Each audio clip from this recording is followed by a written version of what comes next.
Ağdam xəbərləri Ağdam rayon icra hakimiyyətinə istinadən xəbər verir ki, Ağdam rayon icra hakimiyyətinin başçısı Vaqif Həsənovun rayonun 2-ci Alıbəyli qəsəbəsində səyyar qəbul görüşü keçirilib.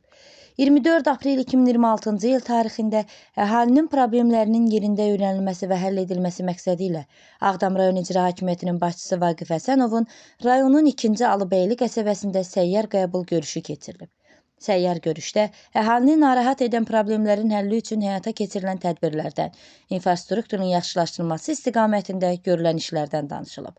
Çıxış edən rayon icra hakimiyyətinin başçısı Prezident cənab İlham Əliyevin verdiyi tapşırıqların həyata keçirilməsi, əhalinin problemlərinin öyrənilməsi və operativ həlli üçün keçirilən bu cür görüşlərin önəmli olduğunu qeyd edərək, belə səyyar görüşlərin davamlı olacağını bildirib.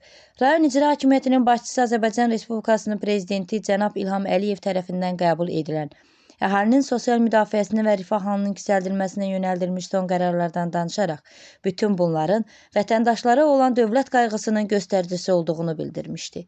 Azərbaycan Respublikasının 2022-2026-cı illərdə sosial-iqtisadi inkişaf strategiyasının icrasını təmin etmək haqqında Azərbaycan Respublikasının Prezidentinin 3587 nömrəli sərəncamının 3.1.2-ci bəndinin icrası ilə əlaqədar məcburi köçkünlərin yeni salınmış yaşayış məntəqələrinə geri qayıdışı üçün təbliğat, izahat və təşviqat işlərinin aparılması ilə bağlı məlumat vermişdi.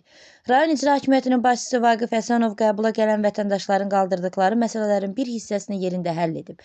Digər vacib məsələlərin həlli üçün isə müəyyən tapşırıqlar verərək həlli prosesini nəzarətə götürüb.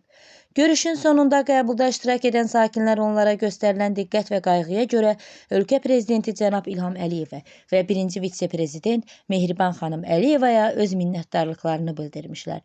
Polad Rüstəmli, Şəbnəm Aslanlı, Ağdam xəbərləri.